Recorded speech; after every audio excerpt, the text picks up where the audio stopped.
Bonjour à tous, bienvenue, merci d'être présent un lundi matin. Voilà, c'est une belle preuve d'engagement de votre part pour la présentation de cette charte sport et handicap pour l'accueil et l'accompagnement des personnes en situation de handicap dans les lieux de pratique sportive et même plus largement d'activité physique et sportive. Alors on va procéder aux introductions et aux mots d'accueil de Noé Robin, qui est ici chargé de mission Métallo 2024 à la Maison des Métallos et qui a la gentillesse de nous accueillir dans ce très bel endroit, très signifiant pour nous, étant donné que c'est un lieu de la mairie de Paris, donc il y a une inscription territoriale ici. Nicolas Castoldi, qui est directeur délégué auprès du directeur général de l'AP-HP. Fabrice Gzil, qui est professeur à l'EHESP et directeur adjoint de l'Espace Éthique Île-de-France. Yves Renoux, grand compagnon dans la création de cette charte, qui est membre des convivialistes et dirigeant à la FSGT, la Fédération sportive et gymnique du travail, et Jean-Pierre Lepoix, membre du bureau du centre EPS et Société. Je vous laisse vous installer ici et j'invite Noé Robin à faire un mot d'accueil. Merci beaucoup à tous d'être présents. Bonjour à toutes et à tous, merci d'être présents. Alors tout d'abord, je dois commencer mon mot d'accueil par une excuse, celle de Stéphanie Aubin qui malheureusement ne peut pas être présente. Stéphanie Aubin, c'est la directrice de cette maison qui est retenue pour des raisons de santé, mais qui aurait voulu être là avec force et passion, tant le fait d'accueillir cet événement ici à la Maison des Métallos était vraiment une de ses envies et une de ses intuitions très fortes. La Maison des Métallos, donc c'est un établissement public de la ville de Paris qui s'est spécialisé ces derniers temps dans la rencontre. Et c'est cette rencontre aujourd'hui dont on est très, très content. Donc on reçoit des artistes dont certains sont dans cet auditoire même et que je remercie de leur présence. Quand je parlais de rencontre, c'est que la Maison des Métallos vise à faire de l'art une ressource pour l'ensemble de la société. Éviter d'arrêter le découplage qu'on peut avoir entre des propositions artistiques et des problématiques sociétales fortes. Et donc, quand s'est posée la question des Jeux olympiques et paralympiques 2024, Stéphanie Aubin a souhaité directement aller sur une paralympiade culturelle, tant ses collègues étaient sur d'autres préoccupations. Et nous, c'était vraiment quelque chose que l'on travaille depuis un certain temps, dont on a nos limites, dont on est conscient et dont on est très content de pouvoir traiter ces limites avec des personnes comme Sébastien Claes et l'Espace Éthique Île-de-France, mais aussi avec des artistes, de manière à penser l'accessibilité véritablement comme une universalité qui ne fait plus de différence. Donc merci beaucoup à l'Espace Île-de-France d'avoir pensé à nous, merci à toutes et à tous d'être présents, et voilà, je vous souhaite une bonne présentation de cette charte.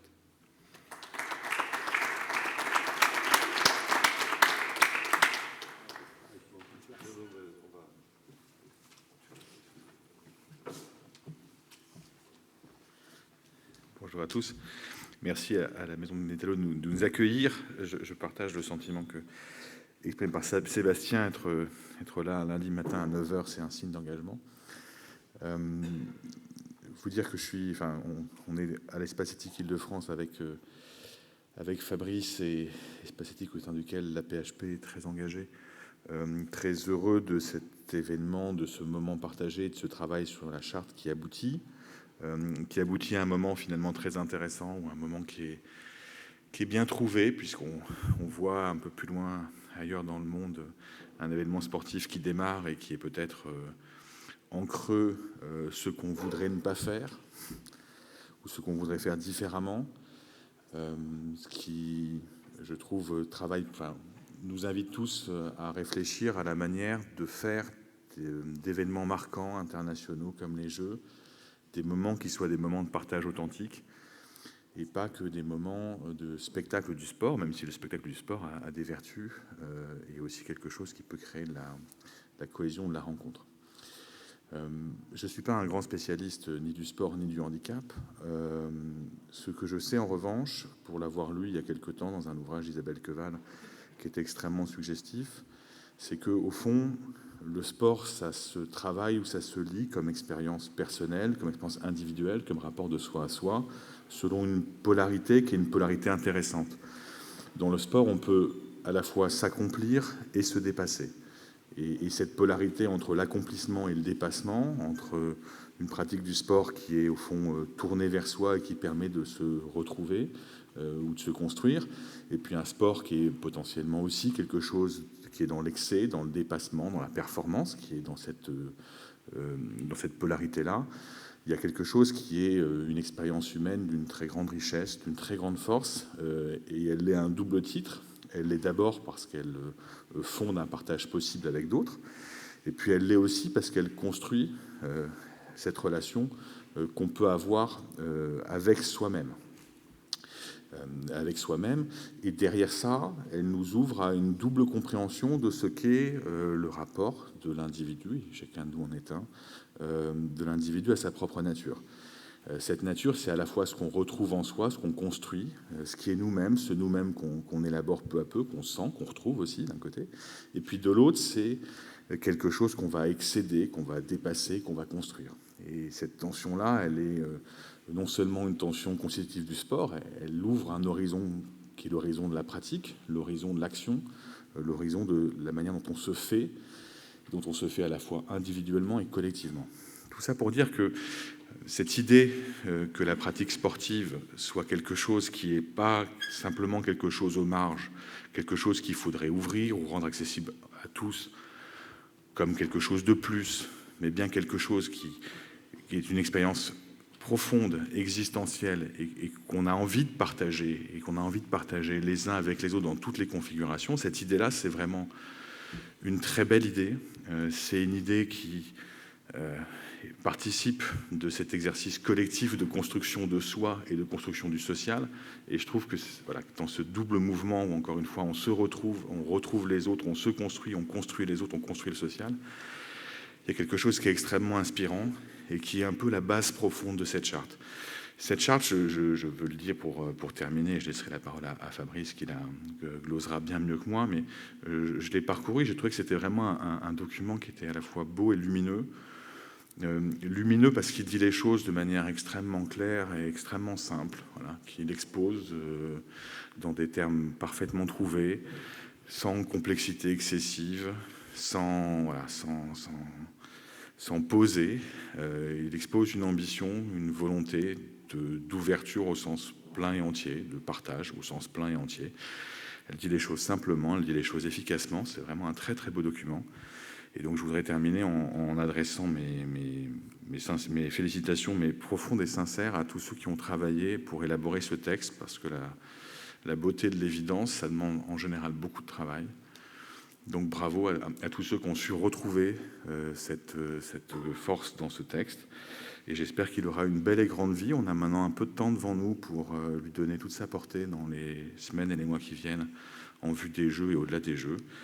Et en vous retrouvant ce matin, je suis convaincu que ce texte est pas simplement un début, mais c'est un début qui nous porte vers quelque chose qui fera une belle réussite collective. Donc bravo à tous et très bonne matinée à tous.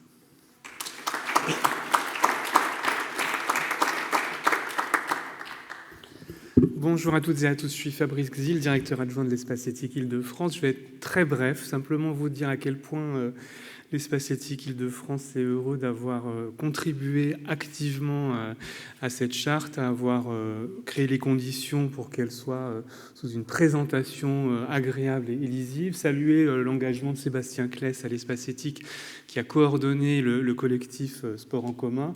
Et puis insister sur deux mots peut-être. Le premier, c'est persévérance. La première réunion du groupe à laquelle j'ai assisté, c'était au printemps 2019.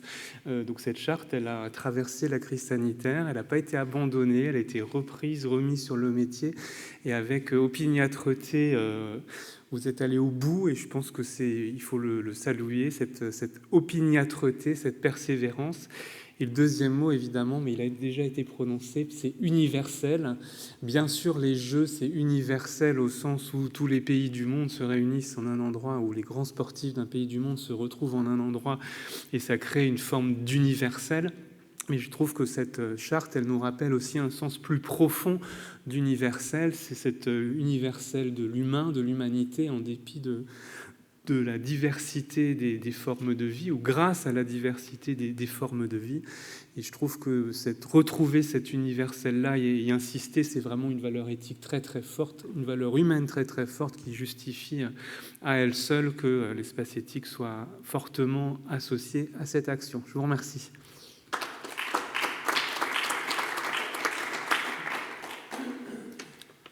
Bonjour, ça fait plaisir d'être dans ce lieu. Alors moi je parle pour la FSGT, alors c'est quand même émouvant pour nous, parce que c'est la maison des métallos. Et la FSGT, il y a le T de travail, et qui a été créé, pour ceux qui ne savent pas, en 1934 pour lutter contre la montée du fascisme à cette époque-là. Et donc se retrouver dans un tel lieu, et en plus magnifique, quoi, enfin, dans sa modernité. Et donc peut-être que ça sera d'ailleurs, je pense, un spot avec lequel, je m'excuse d'avoir utilisé un mot anglais, avec lequel parce que cette charte, en définitive, ça a été tout un travail de longue haleine, ça vient d'être dit, avec une diversité d'acteurs, un travail coopératif, mais en fait, elle ne vaudra parce qu'on la fera vivre. Et donc, je pense qu'on va se retrouver aussi ici, à la fois, et d'ailleurs, l'événement, moi je trouve, la construction de la charte, plus ce premier événement, déjà c'est un marqueur, parce qu'on va à la fois avoir du discours, en fait, disons des moments de réflexion, plutôt là, du discours, mais il y aura aussi intégré à cet événement une pratique partagée avec là ça sera des enfants en situation de handicap autour de la danse. Et je pense qu'il faut cultiver cette capacité de créer tout au long de cette perspective olympique et bien après, des événements à la fois qui nous fassent réfléchir, travailler, théoriser et qui permettent aussi de rendre visibles les avancées et le potentiel qu'offrent les pratiques physiques pour tous et vraiment pour tous. Alors pour la FSGT, c'était important pour nous aussi, pour je pense que 2 raisons, parce qu'effectivement, alors c'est une fédération omnisport. Et la vocation, c'est de proposer une pratique émancipatrice pour tous, mais vraiment tous. Donc, à un moment donné, être interpellé pour ce projet, c'était important. Et je dois dire bravo à la FSGT, je m'excuse, je suis militant, mais quand même, parce qu'elle a créé depuis quelques années un espace et un collectif des pratiques partagées entre personnes handicapées et personnes valides. Et on s'aperçoit, ça marche, c'est-à-dire que ça intéresse. Donc je pense que cet intérêt, il va bien au-delà de la FSGT. J'ai trouvé très intéressant les interventions qui ont précédé, excusez-moi, parce que en fait, on propose quand même, on veut montrer ensemble, tous ensemble, à l'occasion, il y a la perspective des Jeux Olympiques, mais qu'un autre sport est possible. Et un sport qui se libère et qui s'émancipe de l'emprise quand même, de la loi du profit, de l'emprise de la domination. Alors, moi, je reviens à une intellectuelle qui dit, en gros, il faut abandonner le désir de parvenir. C'est-à-dire, en gros, de dépasser les autres. Ça ne veut pas dire que la compétition ne doit pas exister. Et par contre, abandonner ce désir de parvenir, de cette compétitivité, ça ne veut pas dire qu'il faut abandonner le désir de s'accomplir et de s'accomplir avec les autres. Et donc, il faut repenser la compétition. On le voit bien. Aujourd'hui, ce qui est en train de se passer avec la Coupe comment un magnifique jeu comme le football, en quelque sorte, devient une manipulation mondiale, ça nous fait réfléchir. Donc, je crois qu'on va travailler à ce qu'un autre sport soit possible. Et ça, c'est l'affaire de tous. C'est l'affaire des sportifs, mais c'est l'affaire de la société dans son ensemble. Donc, ça augure, disons, c'est intéressant, quoi, ce qu'on va commencer. Je crois qu'il y aura... Enfin, moi, je pense qu'on ne va pas se contenter de... Ça a été un gros travail. Et alors, merci donc à l'espace éthique, parce qu'il a été quand même... voilà, on a dit la persévérance, la ténacité, mais la coordination. Donc, on voit aussi le potentiel du service public. Ça, c'est pas possible si on s'appuie pas sur un service public. Donc, merci à l'Espace Éthique, bien sûr, merci à tous les militants, les militantes qui sont engagés dans ce travail. Et maintenant, vraiment, on va avoir un défi, mais on viendra après, c'est comment on va la faire vivre, cette charte. Bon, je ne vais pas le faire trop long, parce qu'il y en a bien d'autres qui ont des choses intéressantes à dire, et merci, et ce n'est qu'un début. Voilà. Moi, ça me rappelle plein de choses. J'avais 20 ans en 68. Hein. Ce n'est qu'un début.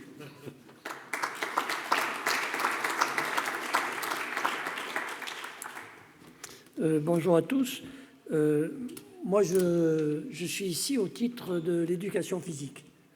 Alors, ça enchaîne bien avec ce que vient de dire Yves Renoux, puisque je suis membre de PS et Société, une association qui s'occupe des rapports entre l'éducation physique et les phénomènes sociaux. Et au titre de l'éducation physique, évidemment, nous sommes intéressés par la pratique de tous et toutes, je rajouterai, et notamment des filles des milieux populaires qui, elles, sont les plus à l'écart de la pratique, et on pourrait rajouter du monde du handicap qui peine encore à trouver sa place. Néanmoins, on voit bien que nombre d'initiatives existent qui font qu'on voit bien qu'un ensemble d'individus, de jeunes, prennent part, malgré leur handicap, à des initiatives dans lesquelles ils se réalisent et dans lesquelles ils trouvent une issue à leur vie. Alors, je dis ça parce que moi, j'ai participé à cette opération parce que, en tant qu'enseignant, je suis arrivé dans un poste dans le collège, il était adapté, il avait été fabriqué pour accueillir des handicapés. Donc, d'emblée, je me suis trouvé en phase avec ce milieu. Et j'ai été surpris par une chose immédiate, c'est que les jeunes handicapés qui venaient en cours d'éducation physique étaient passionnés, étaient volontaires, étaient empreints d'une dynamique de vie extraordinaire, de la même manière que les parents qui les accompagnaient. Donc il y avait là quelque chose qui m'a extrêmement surpris au début. Je m'attendais plutôt du retrait, du recul, et en fait, il y avait un engouement formidable. Et j'ai terminé ma carrière dans un autre établissement où on menait des opérations vis-à-vis des handicapés en relation avec des IMP. Des classes de seconde accueillaient des jeunes handicapés d'IMP et leur faisaient vivre des séances d'éducation physique. Et là encore, les témoignages aussi bien des valides que des handicapés rendaient compte tous d'une expérience fantastique de vie et d'affrontement à des choses qu'ils n'avaient pas l'habitude de vivre. Donc, quand la FSGT m'a fait signe pour dire « veux-tu participer à ce travail ?» Naturellement, j'étais prêt, j'étais sensibilisé à ça, et d'autant qu'il s'agissait d'un travail collectif, large, ouvert, dont l'idée reposait sur l'opportunité que pouvait représenter l'existence des JOP pour donner place, toute place, et une meilleure place encore au monde du handicap. Et donc, ce travail collectif débouche aujourd'hui sur cette charte, après un long travail, mais surtout, on voudrait que ça ne soit pas un coup, c'est-à-dire qu'il y ait les JO et puis terminé. On voudrait que cette charte constitue un véritable outil à la disposition de tous celles et ceux qui veulent s'en servir, et dans l'idée de réalisation commune les plus multiples, les plus variées et les plus nombreuses possibles, avant, pendant et après, bien sûr, les JOP de Paris. Donc, c'est accueil et accompagnement, bien sûr, mais pas seulement pour la période des JO, mais bien avant et bien après aussi. Voilà, merci.